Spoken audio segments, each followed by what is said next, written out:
Loose watercolor painting has a confident ease to it that is so appealing. But what do you do if you don't feel all that confident when you're doing the painting? Can you fake it till you make it? Let's find out. I've got an idea in mind to paint some daylilies in watercolor because I've been putting together a little watercolor journal. It's actually a little project that I started many years ago and abandoned. I've put the story about that in a separate video, and I'll link it in the cards in case you want to find out a bit more about it. But my plan is to fill up all these pages with floral watercolor paintings and then bind it into a nice little sketchbook. But the discerning among you will have probably noticed that I'm not, in fact, currently working in a sketchbook. I thought that what I might want to do, because I haven't actually painted a lot of daylilies before, I thought what I'd do is have a little bit of a practice, a bit of a play on a scrap piece of paper and see how I go before I actually commit to my sketchbook. I want to make a nice, bold, brave floral painting, but I have to start somewhere. And one of the things that I've learned is that I do a lot better if I'm a bit more gentle with myself. So I felt like having a little bit of a practice to try out my ideas, see how I go interpreting the references that I'm currently looking at. I thought that might make me feel a little bit better, a little bit more confident when I actually do this on the sketchbook page that I'm going to bind into my little journal. If you want to loosen up your painting, you're probably told to do things like be free and expressive, loosen up and step outside your comfort zone. And that's all well and good, but you know, it's easier said than done. So I think it's very worthwhile thinking about the odd thing that you can do that'll make you feel a little bit more comfortable in that journey. Because I think it is a journey. You know, you don't just suddenly start painting in the way you want. You kind of edge towards it little by little. So for me, this little bit of a practice, trying out my ideas, is effectively like my training wheels. It's kind of a guardrail, helping me as I try out what I can kind of visualize in my head, just to see how it goes, to see how it works. I'm trying out some of my typical trusted and tested approaches that are kind of my practical steps that help me get a bit of a looser feel to my painting. And I'll talk to you a bit more about those in a minute. But I think there's something else that I do want to say about this whole idea of a little preparation, because I know a little practice is definitely going to help me. I'm just, trying out my ideas, as I said.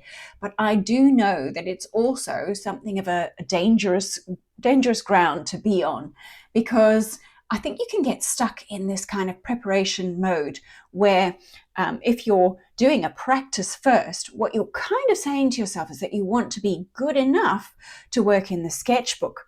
Well, what is ever going to be good enough? So this is where it becomes a little bit tricky, because that's so subjective.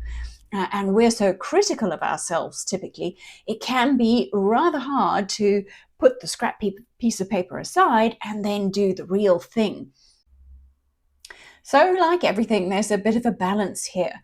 I'm using my little practice piece to kind of make me feel comfortable to do the painting that I have in mind, but I also don't want to end up putting more pressure on myself than I felt originally. You don't want this to backfire, and I think that can sometimes happen.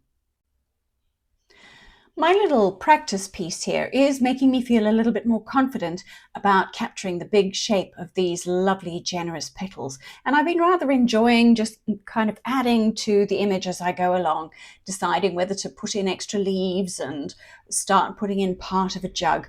But I am mindful of the fact that my little sketchbook that I'm going to work on is just a little square shape. So with that different orientation in mind, I'm having another go at just capturing one of the big flowers and seeing how I can drop in extra colors as I'm painting to try and capture a little bit more depth and volume on them. It's also a chance for me to see which of the colors in my palette I'm liking together. to give me some ideas of which ones I want to use on my little page. But I'm kind of anxious to get started now because I can feel, you've got to bear in mind that at the end of the day, it's just a sketchbook page. I'm not painting for a museum or anything, so I don't want to get too carried away worrying about the perfect color combinations and the perfect shapes and the perfect composition. So here we are with the actual sketchbook page that I'm going to bind into my little book when I'm done. And let's talk about those practical techniques that I like to use when I'm going for a loose expressive approach.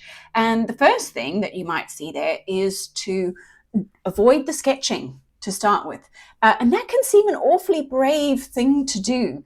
But I think it's also a way to remind yourself that you're not trying to do something perfect. I think when you do a sketch, sometimes it can feel like you're now trying to paint within the lines. It's like that thing we learned at school to try and color in the lines. And that kind of makes you get in the sort of perfectionist headspace. But if you start without a drawing, you're already knowing that you've kind of had to let go of some of the expectations you might have of yourself because you're doing this in a direct fashion. So that's the sort of method to my madness in trying the direct style. The other thing that you saw me do there is I'm starting with the water first. So it's kind of like a bit of a practice because you're getting to put in a fairly invisible shape of your petals. So I'm effectively painted some petal shapes just with clear water. And part of my reason for doing that is that, one, as I say, I'm practicing the shape, but the other thing I'm doing is giving watercolor the opportunity to do what it does best, because it is water that puts the magic in watercolor. So when you are painting onto a wet area, the color is just going to run and spread into all of those damp sections. It will stop at the border of that wet area. So there is a little bit of control to it there in that way, but really starting with the water first is one of my favorite ways to loosen up a little bit because it introduces a bit of unpredictability. Perhaps I should be saying it introduces a little bit more unpredictability, because we know watercolors different on different days, different because of the weather and so on. It's marvelous in that way, but starting with a little bit of a damp page means that you might have color spilling out of an area that is probably not necessarily where the petal was, and I'm totally okay with that. In fact, I love it. I think that is what gives you some of that kind of expressive, loose feel. More, to me, it captures more of how the flowers make me feel rather than the sort of botanical, illustrative representation of what they actually look like. If you want that, we've got photographs. Painting offers you something so much more.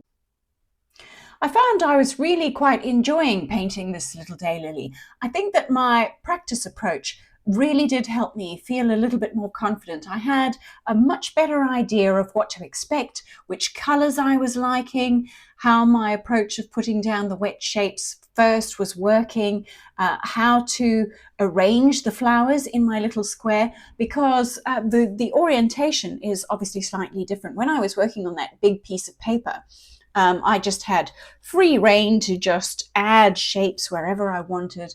I was just looking at various reference photos and putting in extra leaves and stems and extra petals and flowers behind each other as I felt like it. And in doing that, I could then pick and choose the ones that I think would fit quite nicely into my little cropped square here. One of the other things I'm really enjoying is working on the slightly better paper. When I did my little practice piece, I wasn't using the same paper, and in that way maybe it wasn't the ideal preparation, because if you're going to practice, you kind of want to be using the same material. So I did know when I was doing my little practice piece that even though that was 300 GSM watercolor paper in the cold press texture that I love, It doesn't perform quite as well as my preferred options. And if you're wondering what paper you need and what you need to look for, I did put that in a completely separate video. So I'll link that up in the cards in case you want to find out a little bit more about what to look for in watercolor paper. But it really does make such a difference. Using paper that suits you and suits watercolor really makes the process a joy, compared to working on paper that is a challenge. Just makes your life much, much harder than it needs to be.